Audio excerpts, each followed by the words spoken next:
बाद अब केमिकल युद्ध।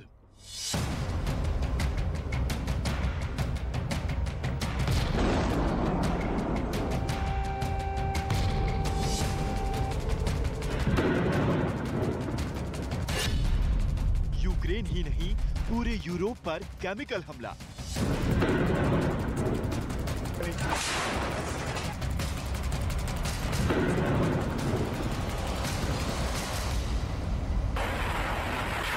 रूस यूक्रेन के बीच का मिसाइल युद्ध अब केमिकल युद्ध में बदलने वाला है।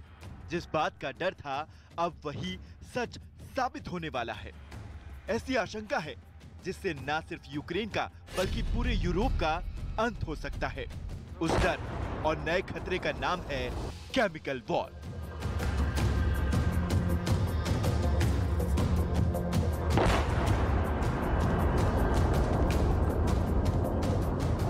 अमेरिका ने रूस पर यूक्रेन में केमिकल और जैविक हथियार से हमले की आशंका जता दी। 2 दिन पहले रूस ने अमेरिका को यूक्रेन में जैविक हथियार बनाने के लिए जिम्मेदार ठहराया था।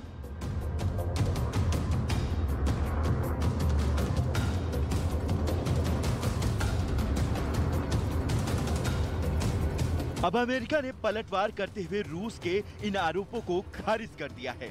साथ ही ये भी आशंका जता दी कि रूस यूक्रेन में केमिकल हमले को अंजाम दे सकता है। व्हाइट हाउस की तरफ से बताया गया कि यूक्रेन में रूस जैविक और केमिकल हथियारों से हमले की साजिश रच रहा है, क्योंकि इससे पहले सीरिया में भी रूस के सहयोगी इस तरह के हमले कर चुके हैं। इसलिए अमेरिका ने अपने सहयोगी देशों को रूस की इस हरकत पर नजर रखने को कहा है, क्योंकि अमेरिका की चिंता यह है कि अगर लड़ाई लंबी चली तो रूस जैविक हथियारों के हमले पर उतर सकता है।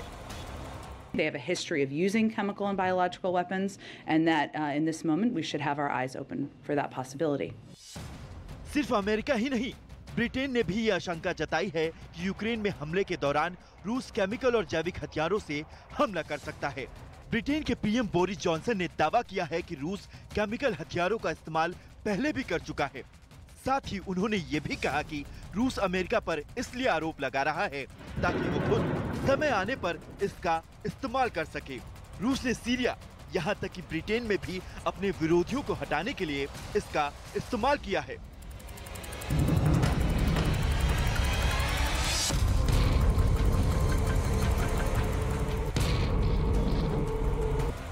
यूक्रेन की राष्ट्रपति जेलेंस्की ने रूस के उस आरोप को भी सिरे से खारिज कर दिया, जिसमें रूस ने आरोप लगाया था कि यूक्रेन अमेरिका की सहायता से केमिकल हथियार बना रहा है। जेलेंस्की ने कहा कि वो खुशहाल देश और खुशहाल लोगों के देश के राष्ट्रपति हैं, साथ ही 2 बच्चों के पिता भी। उन्होंने कहा कि उनके 2 बच्चे हैं, वो ऐसा क्यों करेंगे? यूक्रेन की जमीन पर केमिकल या किसी भी तरीके का कोई भी हथियार नहीं बनाया गया है। ऐसी बात पूरी दुनिया जानती है। अगर रूस इस तरह की कोई हरकत करता है तो उसे जवाब मिलेगा।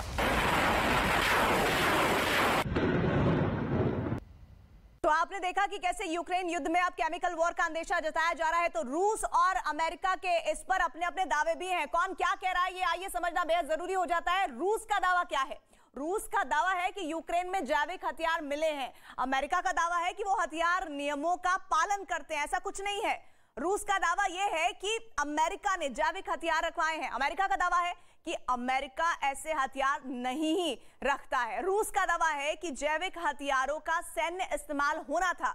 अमेरिका ने साफ किया वो ऐसे जैविक हथियार नहीं रखता है। यानी कि कुल मिलाकर एक दूसरे पर आरोप प्रत्यारोप किए जाने की कवायद हो रही है। और इस बीच मेरे साथ एक्सपर्ट जुड़ रहे हैं।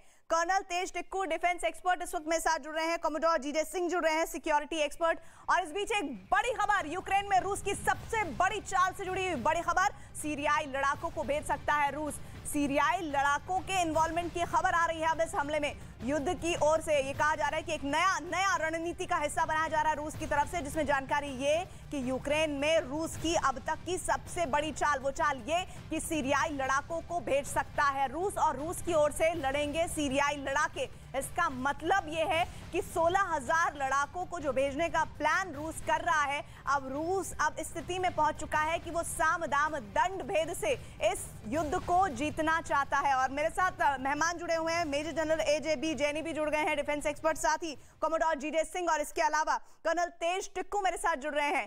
तेज टिक्कू जी, जैविक वॉर की बात कही जा रही है और दावे किए जा रहे हैं दोनों ही अलग अलग मुल्कों की तरफ से कि हम तो जैविक हथियार या जैविक युद्ध की ओर नहीं बढ़ रहे हैं। ऐसे में मौजूदा स्थिति 16वें दिन क्या देखते हैं आप? देखिए